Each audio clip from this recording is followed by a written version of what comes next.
Welcome to Second and None. What a weekend of college football. Tennessee is just on a roll right now. Those guys just demolished Kentucky this weekend. We'll get into that. Auburn might get a new AD. Georgia took care of business in the Cocktail Bowl. Alabama had a week off. It was some good games this weekend, and we're going to cover all at this in this hour that we're here. Hey guys, how you guys doing today? Not too bad, consider. We'll hold. I'm surprised you showed up, Matt. Your team didn't. No, they didn't. Man, yeah, I'm good. I've been like super busy though for the past couple of days. I've been moving to a new house and all this other stuff. So, we were able to, get everything hooked up, and so I was able to watch that beating, last night that I saw Tennessee put on Kentucky. So it was really good. You get your one. So I'm doing well. Even though Tennessee stole the spotlight yesterday, and rightfully so, bye week was favored by 63 yesterday. Vanderbilt pulls the upset of the day. They beat bye week 28-3. I'm happy with that. I'm happy that Tennessee won and scored more than 24 points because I actually had a bet on the line that if Kentucky held Tennessee to 24, I'd shave my head. Thank you, Tennessee, for saving my hair. That's funny. I had a good weekend too. We got to watch Georgia play 3 good quarters. We're getting there. We're going to be up to 4 by next Saturday. So it was a good weekend for us too, though. Nobody hates Gators more than Georgia fans. We so love beating them. Kirby Smart, you could see too. He had some colorful words as well. He expressed he was getting in that game too, and we did it all for Vince Dooley. You guys know who Vince? Yeah, that is true. This week, college football lost a legend. I think he was the winningest coach of Georgia, correct? Yeah, he had, I think, 6 or 7 SEC championships. He had a national championship. He's a Hall of Fame coach. He was, man, to this day, the most beloved coach at the University of Georgia. That's for sure. So we definitely send prayers out to his family and all during this time for sure. We could have a moment of silence for him. Thanks, Wes. I appreciate that. I think he is. He's warranted that. I've been seeing it all over college and stuff like that. So we just give a moment of silence for Mr. Vince.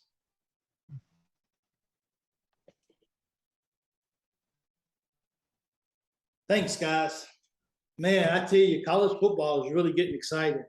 My Kentucky Wildcats and Matt's, we definitely not closing the year out very strong. But as a college fan, you have to appreciate, what's happening around college football right now. Bama and LSU next week. That's just going to be. I mean, who would have thought at the beginning of the year that that LSU would be in a position to stop Alabama from going to Atlanta? It's interesting, and of course we got the big showdown with Tennessee and Georgia this week. That's going to be exciting. I think all eyes are definitely going to be watching that because that's definitely going to decide the East. Because I don't see any of those guys getting beat the rest of the year except to one or the other. I think the game of the week, man, had to be the Ole Miss and the Texas A&M. I mean, what do you guys think about that ball game? Chris, go ahead. It kind of surprised me a little bit. Texas A&M hung around with all the drama that's been going on down there this past week. Players getting suspended, all kinds of rumors floating around that program. It surprised me a little bit that they hung around. But then again, on the flip side of that, you've got Ole Miss that has shown week in and week out they're going to play a good half and a bad half. And is it really that much of a shock to see that coming from Texas A&M with all that drama? I was surprised. So at the end of the they didn't play a bad half. They played 2 solid halves. And if you look at it, kind of like last weekend, Lane Kiffin mentioned this before the game and told his players, and his coaches, hey, let's not look at the other sideline because we don't look like that team. Getting off the bus, we're not supposed to be able to beat that team. just like LSU was bigger and they are. This A&M team has more talent than that Ole Miss team. And after the game, if you noticed, Kiffin actually made it personal in that game because but preseason, Jimbo Fisher called Nick Saban and Lane Kiffin both clowns. And that's why he alluded to the comment after the game, I guess for Halloween, we can both be clowns. And in the press conference, he came out and said, yeah, it's personal. When you call me and one of my friends a clown, like I'm going to make it personal. So I think they played very solid. Like if you look at it, they've got a kid that's supposed to be a freshman or a senior in high school who ran for almost 200 yards last night. Their rushing game is really, really good. Their quarterback is starting to come around, and that Ole Miss team is quietly 8-1, and ranked right outside the top 10. So they're forced to be reckoned with, and I don't think a whole lot of teams, would want to run into them late in the season. Well, I think Kentucky should have beat them, but that was weeks ago. So I guess that's something that we definitely got. But I mean, they got a good ball club. So Those grapes pretty sour, Michael? Yeah, a little bit. Feel a little hurt over that. We definitely should have won that ball game. So what's going on with Auburn, guys?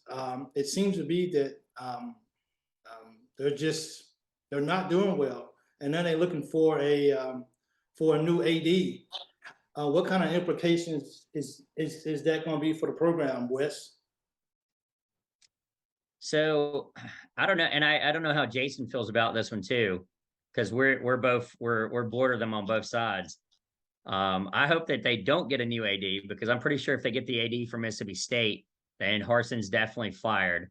Auburn is a good school. They recruit well. They have access to the same recruits that Georgia and Alabama both have. But with an incompetent coach who came from out west, who doesn't know how to recruit the SEC, he's let that program do. The only 5 stars he's turning in are where he got chunky cheerleaders and got them where they look good. So I just don't know that I want him fired, because I don't want to fight another person. The West is too tough. Georgia doesn't understand what it's like to have to fight a bunch of programs. They're going to get what it's like, because Tennessee's coming and Florida's coming. But we have it every week with Arkansas and Ole Miss, LSU, like Texas A&M, and I don't need another little brother to try to have to fight off. Like, I don't know. How do you feel about that, Jason? Do you hope Harsin stays or goes?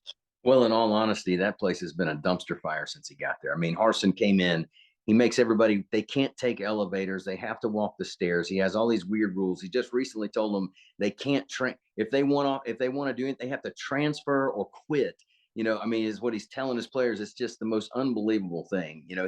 He came in with this real odd mentality. He's been in adversity with these guys. Now, granted, Auburn themselves, their whole team there that does the hiring and all, they're just a disaster as it is. But yeah, I like being able to beat Brian Harsin year in, year out. As far as recruiting goes, he has no recruiting whatsoever. Now, I will disagree with you on one thing. I think, there's no East and West recruiting anymore. I mean, Kirby's recruiting the entire nation.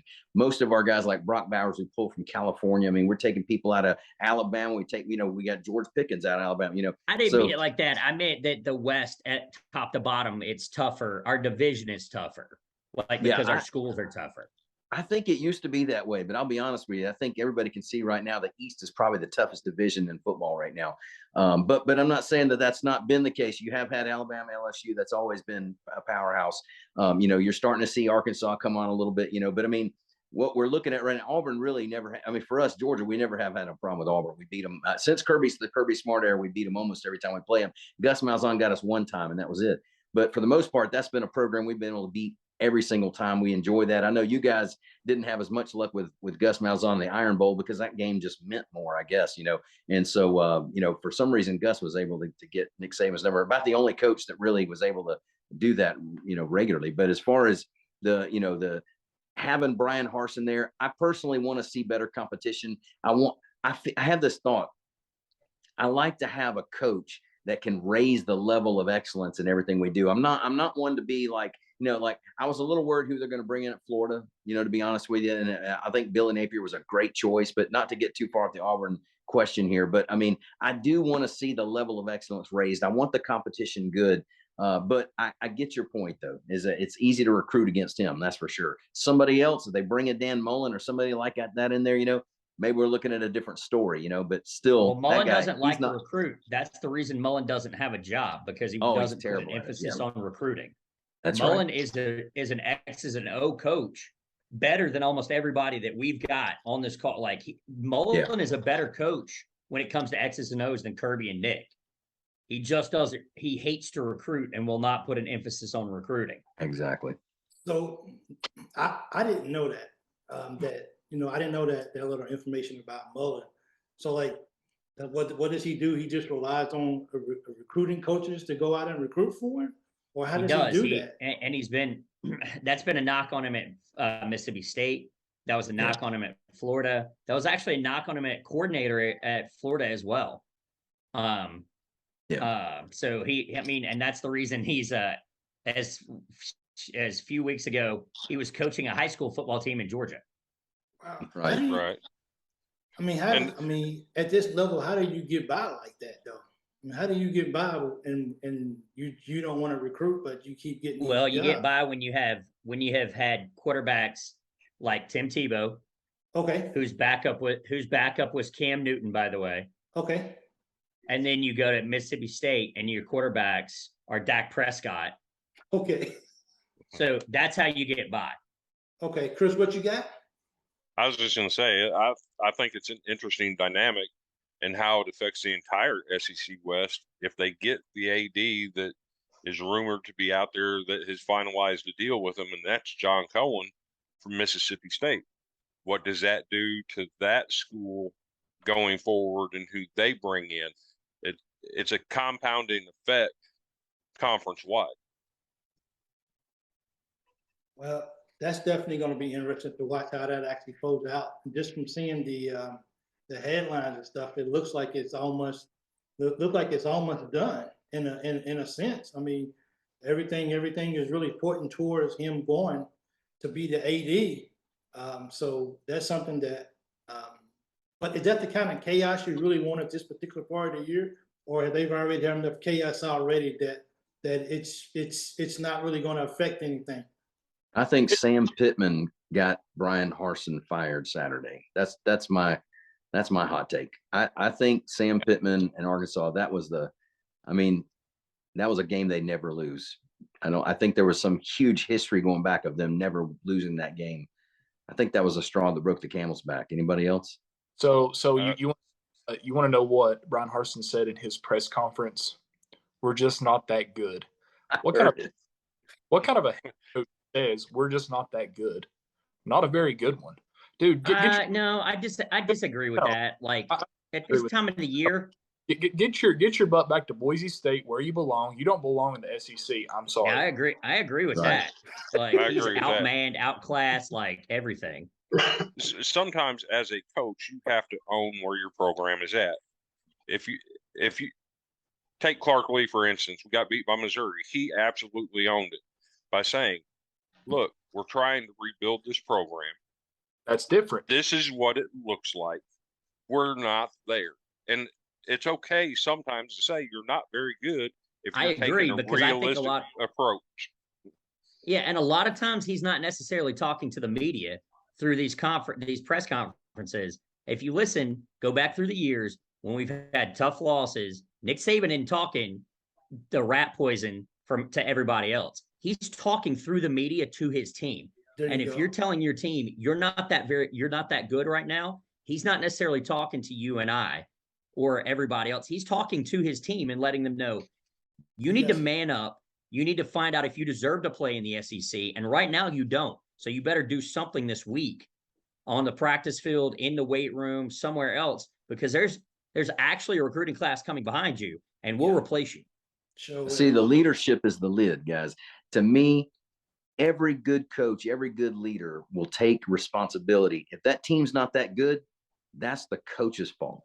Absolutely. I mean, if you have a bad coach, you have a bad team. You can have the best players in the world and have a bad coach and not be able to put. Look at Jimbo Fisher, best example. This guy has a top recruiting class in the nation, and they're just a mess, man. They can't win a dang game. That's true. Yeah, but you can flip that over, giving me coach speak, which is what Lane Kiffin came out this week and was like, I'm not going to give you coach speak. I was pissed. I made it personal. Like Nick Saban could not go to Vanderbilt and win the national championship. And Nick's the greatest coach to ever walk the sidelines in college football. He's not going into there because they're not that good. Yeah. That was my weekly shot at Chris, by the way. There you go. So let's talk about Tennessee, man. Tennessee is balling out right now, man. And I think not only are they probably the best team in the nation, honestly, I mean, they're playing with swag, you know, they're playing like they're supposed to. They're playing like, hey, we're on a mission, and you know, college football playoff championship is the complete end goal for us. You know, if I'm being honest, next week that'll decide who's the best ball team in the country. Like I said, last week's episode, I feel like Georgia's all around a better ball team because their defense is a little more complete. But last night, man, I mean, three interceptions. That secondary really stepped up. They stepped up, yeah. I mean, for the longest time, they only held Kentucky to 5 yards in the second half. Yeah. I was like, whoa, you know what I'm saying? So I mean, they had 8 tackles for loss last night. Yeah. And 3 turnovers. Yeah. That's pretty solid. You know, and that, Chris Rodriguez had 64 yards rushing in the first quarter. And after that, I think he ended up with 69 total rushing yards. He didn't get a whole lot. I think he only got like 107 yards rushing all night. Yeah. And that's what I was saying last week, guys, was if Tennessee is able to get pressure on Levis, it's done. It's over. And they got on him all night long.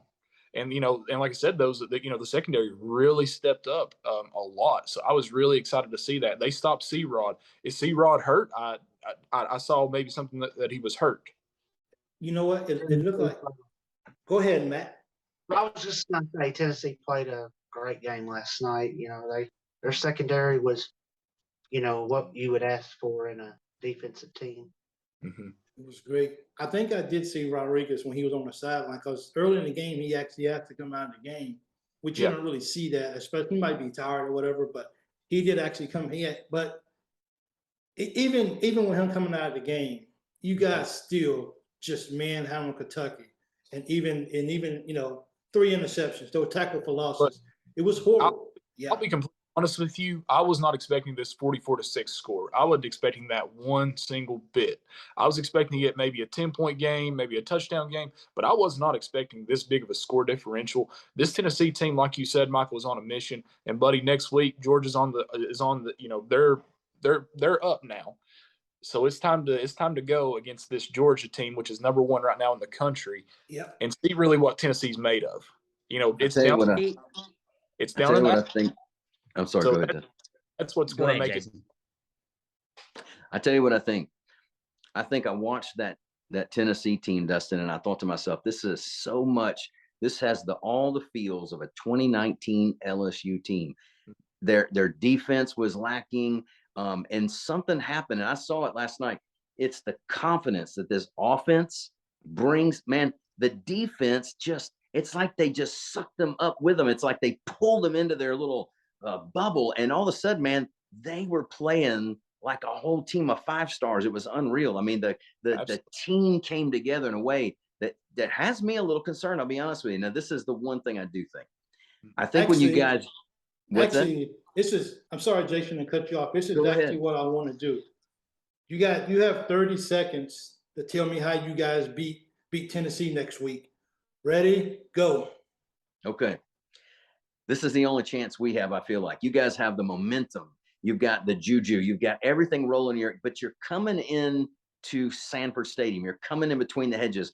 This is what I think. I think Georgia's had a hard time getting up for some of these Kent State, Missouri, these guys. They didn't have the mentality, and then they realized, oh, wait, we got to win this game. So then they decided to kick it in gear in the last minute. What I saw with Florida, they did the same thing. They destroyed them through the first half, came out in the second, just relaxed, and then finally had to win it in the fourth. They're going to come to Tennessee. What's that? Time's up. Oh, come on. Look, can I just get my last line in there? Go last ahead. one. I think that you guys are going to see a Georgia team like nobody's seen all year. they're going to be up for this game. There will be no relaxation. And I think we'll know for sure whether we're really the number one team in the nation or not. And Tennessee, man, that's a force to be reckoned with. I'll say it. All right. All right, Dustin, your turn. Ready, go. Here we go. Here's how we beat Georgia. You have to be sure that you cut Brock Bowers off. There's no way around it. That kid is a stud. We're going to spread out the offense like we have with every single team, literally 5 yards from each edge of the field. That's going to be hard to defend. We're also going to be able to run the ball. So the offensive line has got to block. They've got to block and make a hole wide enough for a bus to go through, and we have to get protection on Hendon Hooker. You know, we have to have protection for him. If not, buddy, that Georgia defensive line, they're going to tear him up. That's your time. Appreciate that. Wow. So I mean, I tell you, this is actually turned out to be something really special, man. And so I have to ask though, what's up, Jason? I think you brought up a really good point, and I wanted to allude to this about this being more like the 2019 LSU team and how you saw something change. I think the same change that happened with LSU happened with Tennessee. And that, not to bring this back to us, but they beat us after losing 15 years in a row. And Georgia did this last year, right? You have to beat the monster, right? We're the monster under the bed. And it gives these kids confidence, right? Yep. And it's the old Steve Spurrier approach too. Their defense isn't better. It's just when your offense is putting the other team in a 21-point deficit, it becomes easy to play defense because the other team becomes one-dimensional. It's easy to press the corners because we know they're throwing because they're down 21. They're down 28. Now they're down 34. They're going to be throwing, and I know to pinch the corners and funnel the center, right? That becomes easy. And the thing is, man, they got that boogaboo off their chest with us. Yeah. And y'all's offense is actually carrying y'all this year. It's not your defense. And Lorenzo Carter is hurt, by the way. He was hurt in the last game, so he's going to be slower as well. I don't know that your offense can carry you the same way their offense can, and that defense is not the 2022 or 2021 defense that we saw last year. If I had to put money on it, I say Tennessee comes out with a close win. And if Tennessee beats y'all, any bar the door, because I don't know that any of us want to run into him again. Yeah, So I'll tell you.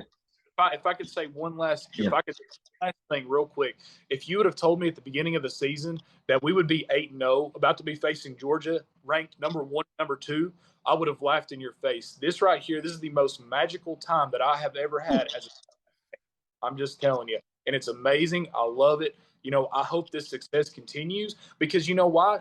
Coach Heupel is still coaching Jeremy Pruitt's players that he recruited 2 years ago. And look what Josh Heupel has been able to turn those kids into. What about those kids that transferred out to Oklahoma and those other places? How do you think they feel right now? I bet they don't feel very good. That's just my opinion. That's my take.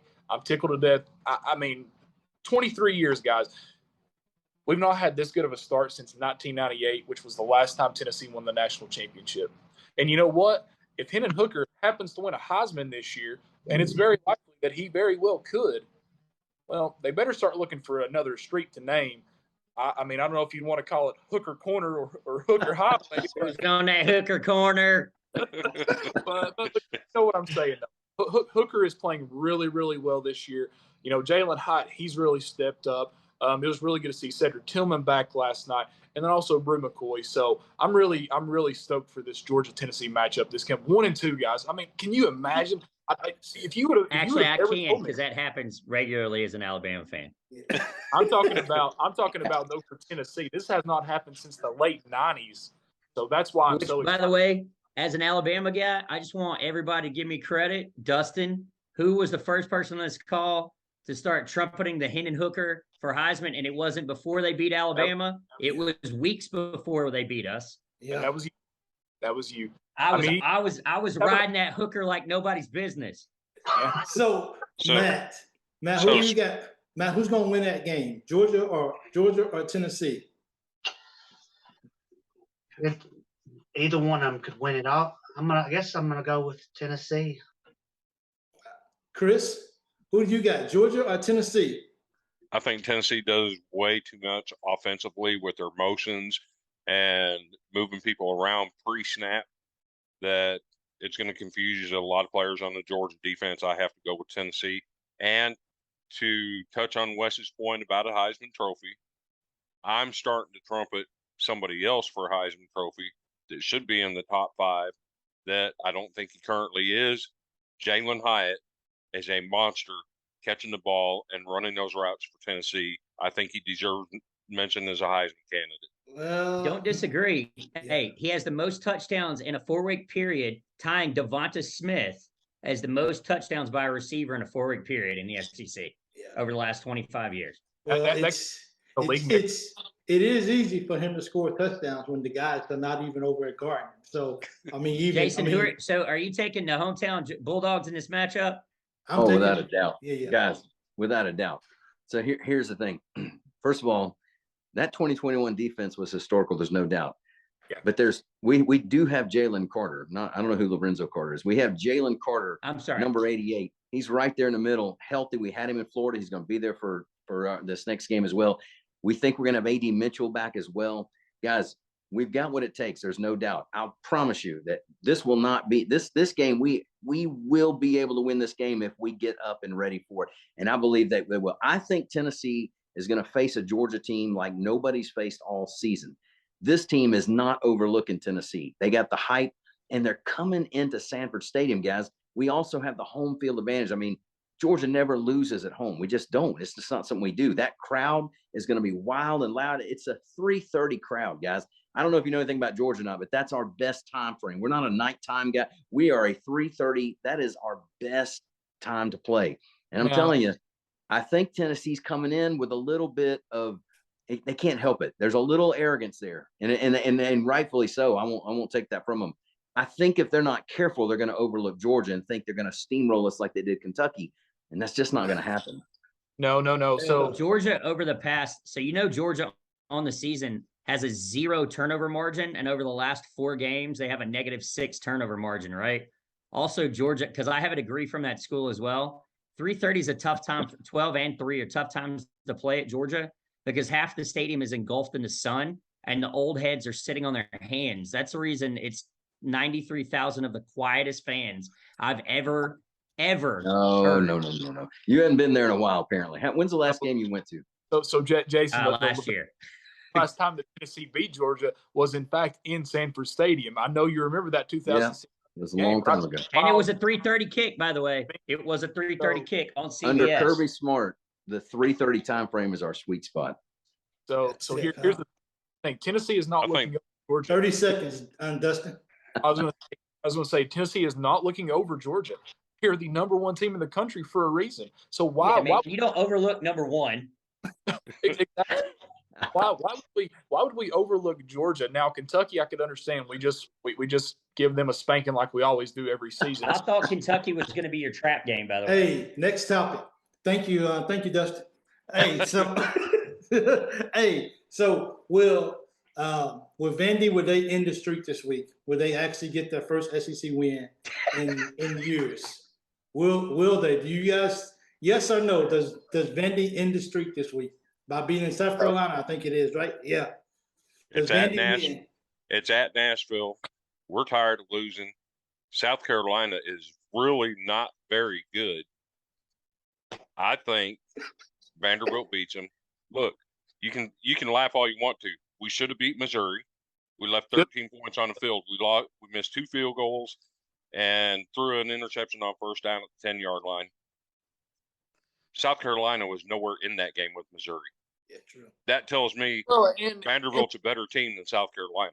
And Chris, and to your point, I think you're using the transitive property now. South Carolina. I think where South Carolina was on a 4-game win streak, I think that they were looking over Missouri, and then their headspace wasn't there. Yep. So I South agree. Carolina is a decent ball team. They're not that bad. I mean, got some good running backs. Exactly. So I mean, they're not that bad of a ball team. So yeah, you say that they're coming to play in Nashville, brother. That's like a high school stadium there, and you know that as well as I Hey, don't do. you insult those high school stadiums If that way. if Anthony Orgy and CJ Taylor can stop the run like they've done pretty decently most weeks, South Carolina is one-dimensional, and Spencer Rattler's not beating us with his arm. Okay, South Carolina has got a better special teams. They've got a better defense. All right. They live on their defense and their special teams. They live on Beamer ball. Okay. Beamer ball. And Beamer ball, baby. Ball. But the thing is, what I don't understand where you get off. They were coming off a 4-game win streak. Yes, they overlooked Missouri because they're not as good of a team. And if they overlook somebody, they're going to get crushed, right? They don't have the talent to outrun it. But you don't have the talent to outrun a 90-year-old Betty White.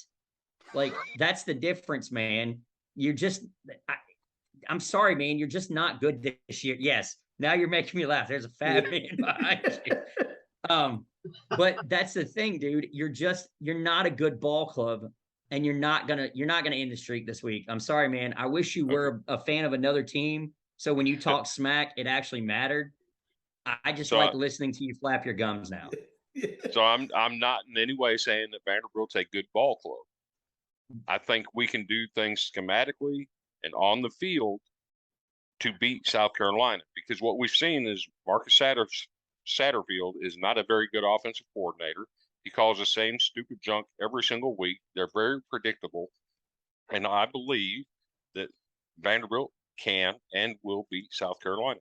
Can and will. Hey, I'm writing it down. I'm putting it on record. Chris calls his shot. There you go. Matter of fact, if you notice, this guy behind me, his name is Carolina Jackpot. He's pretty well known in South Carolina circles. He's coming to Nashville Saturday night. We're going to make him leave Nashville looking the same way he looks in this picture that he looked yesterday when he referred to Brady Cook that diced his defense as trash can leg Cook. So the only reason here he's for going to it. look that way is because he's going to eat some of your overrated Nashville hot chicken and have a belly ache because he's leaving with a win. Don't say that about Nashville hot chicken. Had he been Nashville hot chicken is weak. It is weak. No, it is not. What cracked me up the most though was South Carolina fans. They legitimately thought that they could win the East. That's what cracked me up. And they keep saying that they're gonna smack around Tennessee, and here they got smacked around by Missouri yesterday. Yeah, I love it. I love to see that. But it just look. I think Shane Beamer has so far. I think he's doing a pretty good job. I mean, I know we all kind of make fun of him and all this stuff, but I think he's really turned things around at South Carolina. I mean, look at what Will left him. I feel like Steve Spurrier left that program in shambles. Just my opinion. Steve Spurrier. It's not Steve Spurrier. They've had 3 coaches since Spurrier. Exactly. And 2 of the coaches are on the Georgia coaching staff now. Will Muschamp, and then your interim head coach, their interim head coach, Mike Bobo, left them with nothing. Yeah. That would be Steve Spurrier to Florida. He did it there. Any South Carolina fan that has been a South Carolina fan for 15 years or longer, that Steve Spurrier left them in shambles, and because he didn't have a very good recruiting class, he saw that they wasn't going to be very good the following season, so he got out of Dodge. They talked him into one more year. I was just listening to the Paul Feinbaum show the other day, and buddy, let me tell you, all of these fans were upset at Steve Spurrier. They were very, very upset at him. Great ball coach. Those fans that were upset at Steve Spurrier. Here's a little note I'll give them. Coach Spurrier is one of the pillars of our conference, by the way, and should be respected. When Spurrier took over for South Carolina, they had $1 million donor. Her name is Miss Bryce. Her name is on the stadium. When he left, they had 50 different donors that were giving over $1 million to that program. They were not in our class as a conference. They were just as good as Vanderbilt when it came to facilities. Like, have you guys ever been to South Carolina? I sat in the stadium. Now, it is cool to watch them come out to Odyssey, right? And everything. But, dude, their stadium felt like it was built with some stuff that I could get from Home Depot across the street, and it shakes at the top. I was actually scared in the top of that stadium, and I'm not scared of very many things. That's crazy, man. All right. So Scared of playing Tennessee again. yeah. So Wes, you guys are playing LSU next week, man. Give me a score. Ooh. So I haven't even, because I don't normally look until Monday. I Okay. apologize. I haven't even looked No at problem. the line. I would pick. I think it's gonna get it that for us to have a chance. We've got to get it. We got to get it up. The score's got to get up there. Let's see. It's got us favored. Oh, this has got us favored at by 14.5. Okay. I don't know that we cover that. I do know that our wide receiver Harrell and JoJo Earl and an off week to get healthy. We and to fix some things schematically with and Eli Ricks, it's going to be a homecoming for him, going back after him transferring, and we finally have Eli Ricks in the starting, in the starting rotation. So I think we win. I'm going to say 37 to 27. Okay. Cool. Just a little tidbit. We went on a 30-year streak where they didn't beat us in Baton Rouge. We actually have more wins in let's see, what is it? So we're 29-9-2 against LSU and Baton Rouge since we started playing them. So we have only lost 9 times in Baton Rouge in the history of this rivalry. Okay. You only have 37 points after the bye week? This is a tough rivalry game. like against the team that has, top 6 talent in America. I know you don't know about playing very many of those. Your big rivalries That was are the last one we Kentucky played like that. and Florida. So I think you're Okay. underselling yourself. I think you guys are gonna score 42. That's what I was trying to say. maybe, yeah, I get it. But this game is always tough, and there's some like it. I mean, this is 2 teams that are going to line up and hit each other in the mouth. So what's the keys to winning that game? Is you guys gotta just stop the run. We've got to stop their run, and we've got to spy their quarterback because the quarterback is not a very good thrower of the football. We've all seen that. We just got to spy him, put Toa on him, bring down Armour Davis, bring some of those guys off the blitz, and try to contain him. Don't rush past him. Don't let kind of the same thing that you need to do with Hendon Hooker, except Hendon Hooker is a much better thrower of the football. He's an actual quarterback, not an athlete. okay. So what? Okay, Wes. All right. What are the keys for LSU to win this ball game? So they've got to contain Jahmyr Gibbs. Mm-hmm. They've got to limit his touches and get us off the field. So if Jahmyr Gibbs touches the football more than 15 times, I think we win the football game. They've got to get pressure on Bryce Young. They can't let him have those, extended plays where he's back there directing traffic, telling guys to go left, go right. So if he's got the ball more than 4 seconds in the pocket, LSU is they don't have a chance to win. So do you think they utilize Booty a lot in this upcoming game?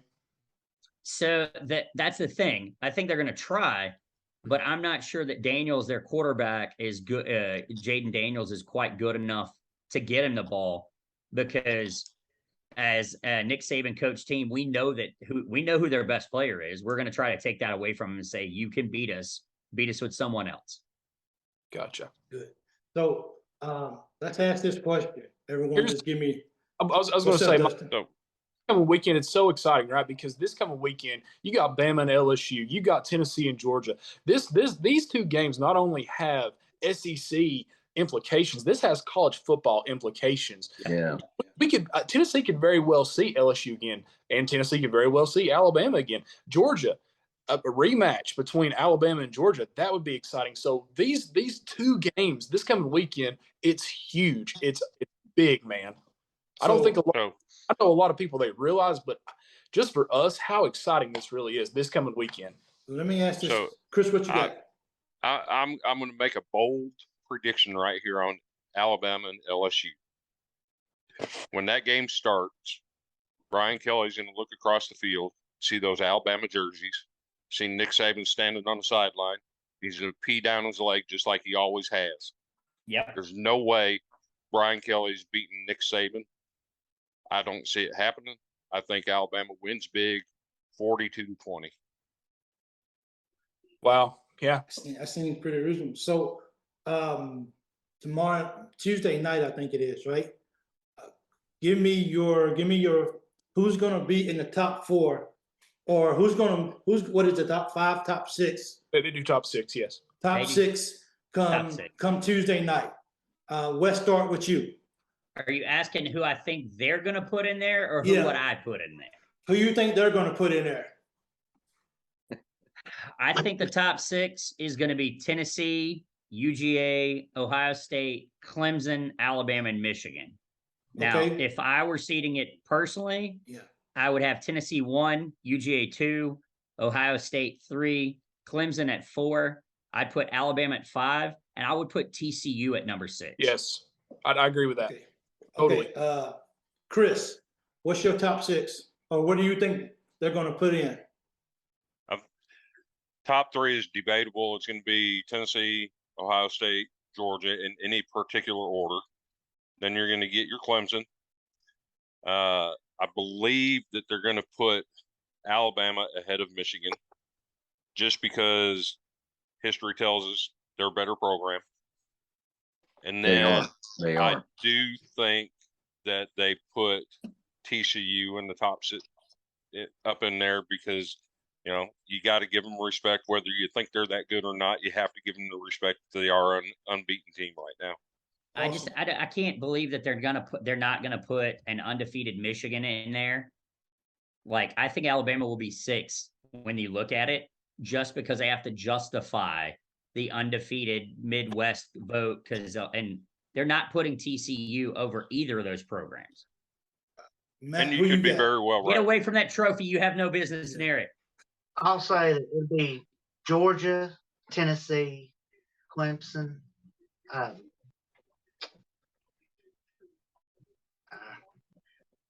It'd have to be. I'll put Michigan and TCU at 5 and 6. And Are you leaving Ohio State out? oh no, I'll put Ohio State. Okay. That's the order. So here's my thing. Okay. So I feel like Tennessee's been more tested this year than any team on that top 6 list. We have more top 25s. Last night was number 5. And you guys know that. So I'm going to say Tennessee. I'm going to say Georgia. Then I'm going to say, but between Michigan, I feel like Ohio State. You know, yesterday that was their biggest test against Penn State. They pulled it out when they should have. That's what, like we've all said, that's what good teams do, right? So that's my top 3. You got Michigan at 4. Then I say that Clemson's going to be at 5, and then Bama's going to be at 6. But also, I feel like TCU has a better shot than Clemson. I don't know. I just feel like TCU has played better ball. Just my opinion. So I tell you what. Let me swap Alabama, put them in at number 5, and let me put TCU in at number 6. Wow. Okay. What about you, Jason? Okay. So I think that, I think the college committee is going to look at the championship playoff committee is going to look at this. They're going to say Georgia was the champion. They've been number 1 through the whole season. I don't see them dropping us down before this game's played just to give them the game because they look at track record and history. So I think Georgia's going to be number 1. I think Tennessee is number 2. I think Ohio State comes in number 3. Then I like Alabama for number 4 because Alabama, I mean, they if you have Tennessee up that high, it was a 3-point game at the very end. I mean, it was, and they had the sloppiest game they've ever played in that game. I think if they could play that again, it may go a little different. So I'm going to put Alabama number 4. I'm going to have Michigan at number 5, and I like TCU at number 6. Clemson's overrated, guys. The ACC is just weak this year. I haven't seen them do anything that looks like they deserve any kind of attention like that. Absolutely. I totally agree. The only reason I can't leave Clemson out of that, I think Clemson's a more complete football team. TCU has got an elite level offense, and their defense is not good, and vice versa. Michigan has got an elite defense, and their run game is good, but their pass game is not good. Their pass game is terrible. So their offense is pedestrian. So they're very, very average on one side of the ball. I think Clemson may actually have the best overall defense in America, guys. Like, and they may have the most guys go to the NFL off their total squad right now. I'm normally an ACC hater as well, but I think they're more complete. You look at them and you watch the games. I don't know how many games you guys have actually watched. I've watched several of the Clemson games this year. They do look like they can control a game when they they're playing inferior opponents, and it's just hard to know when you see that, you know. So we could make the same argument when you struggled against Missouri and Kent State. You know, Missouri, in all honesty, that defense is way better than people give it credit for. And I agree, it was ugly, but I mean, that I put that totally on just mentality and not getting up for the game, because we blew out Oregon. I mean, we made a spectacle of them, and look at them. They're number 8 in the nation right now. I mean, so, you know, Sure. it just I think there's a lot to be said about the mentality of the team, you know. But that shows what, and I don't ever want to do this, but that also shows a weakness for Kirby Smart. Get a good coach. Again, like I said with Dustin, Josh Heupel and Tennessee is not going to overlook number 1 Georgia in America. It doesn't even take a good coach to get you up for number 1. Like, that's the reason Alabama gets everybody's best shot. It takes a good coach to keep your head out of your ass when you're playing Kent State, or when you're playing Tennessee Boo Boo State, or Vanderbilt, or whichever nobody you're playing.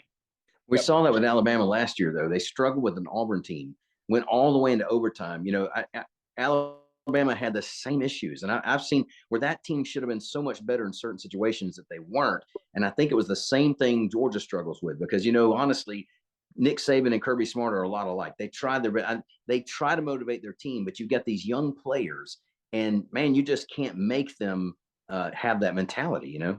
Yeah, yes and no, but you also have to take into consideration, and you're starting to get this, and no matter what Kirby says at the beginning of the season, that you're not going to be the hunted, you'll be the hunters. You are the hunted. You got that trophy, and you are the hunted. They are coming for you, and you will get everyone's best shot every week, because if they're putting tape on film to go to the league against Georgia, you're getting a taste of what Alabama's gotten for 15 years now. And the question is, can you sustain it? Tennessee will start getting that as well if they win. Like, if they beat Georgia and go on to win a national championship, Kentucky's coming for you. South Carolina's coming. The other schools that you play are coming, and they will bring their A game. So I got to throw a parting shot in here at Dustin. He mentioned that Tennessee has beaten 5 top 25 teams. Yes. What we have learned from the committee is they follow everything.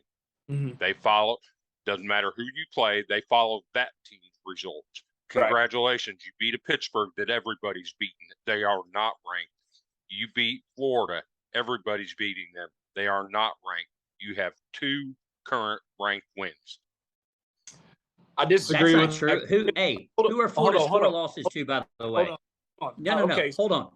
Who are Florida's 4 losses to? They lost to Georgia, Tennessee, Kentucky, who's all ranked, and they were all ranked in the top 10, correct? Exactly. Thank you very much, Wes. And they beat you. And they beat Utah. That's a load of crap. Florida's a quality win, by the way. Yes, Alabama? Are you saying Alabama's not a quality win? I didn't say they weren't quality. Are you saying wins. Kentucky's not a quality win? That's not what I'm saying. Well, okay, so whose schedule, quality-wise, whose schedule I said stands up the best right now? I said specifically ranked wins. They have 2. They were ranked at the time, Chris. But they're not ranked now. I think he's saying that they only has one. Hell, Ohio State only has 1 ranked win, period. They do. Not even when they were ranked.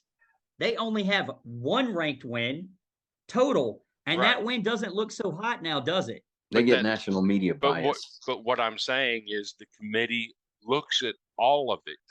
Yes. And if they look at all of it, then right now Tennessee is number 1 in America. And that's coming from an Alabama fan who's 40 years old, whose biggest rivalry is the 3rd Saturday in October. I don't disagree with any of that. What I'm saying is the statement that you've beaten 5 ranked teams, only 2 of them are currently ranked, and they are the only 2 that are more than 1 game above 500 right now. But here's the thing though. Tennessee, like I said, dude, they beat 5 teams when they were ranked at the time. Yes, they may not be ranked right now, but here's the deal though. We knocked them out of the top 25. That's not our fault. Exactly. No, Georgia Tech knocked Pittsburgh out of the top 25. So you're hanging your hat on the Pittsburgh. What? So you're saying Florida's not a good ball club? That's not what I said at all. That never came out of my mouth. What I said is they have 2 ranked wins. That's what the committee sees today, because they look at what everybody else has done. Those other teams are not ranked, so they only count it as 2 ranked wins right now. Let me say this, Michael. One last thing, real quick. Okay, all right. Let's take away then the top 25 wins. Let's just take that away. They're undefeated at SEC play, aren't they? They went down to Baton Rouge. They've done exactly what they should do, and that's win their No. games that are in front of them. So come on. No, they did more than what they were supposed to do. We weren't supposed to beat They Alabama. went to Baton Rouge.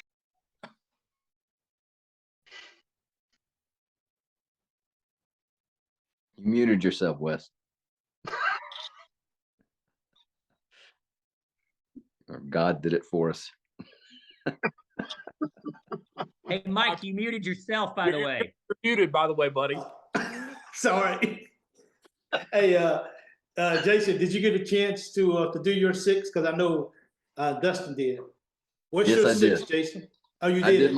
I did my 6. Okay, so we're gonna end the show on a little fun question.